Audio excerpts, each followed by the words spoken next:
শ্রমিক ছাত্র জনতার জুলাই গণ অভ্যুত্থান 2024-এর নারকীয় আশুলিয়া স্মরণে বিএনপির জনসভা হচ্ছে সাভারের আশুলিয়ায়।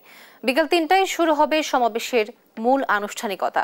ভার্চুয়ালি যুক্ত হয়ে প্রধান অতিথির বক্তব্য রাখবেন বিএনপির ভারপ্রাপ্ত চেয়ারম্যান তারেক রহমান। সমাবেশে অংশ নিতে সকাল থেকে ছোট ছোট মিছিল নিয়ে শ্রীপুরের দারুল এহসান মাদ্রাসা মাঠে জড়ো হয় বিভিন্ন স্তরের নেতাকর্মীরা। তারা বলেন, ফ্যাসিস্ট ব্যবস্থা দেশে আর যেন কখনো ফিরে না আসে সে বার্তাই পৌঁছে দিতে চায় বিএনপি। আর দেশের নৈরাজ্যকর পরিস্থিতি উত্তরণের একটি পথ জনগণের ভোটে নির্বাচিত সরকার। 2024-এর গণঅভ্যুত্থানে সাভার আশুলিয়া শহীদ ও আহত পরিবারের স্বজনদের সম্মাননা জানানো হবে সমাবেশে।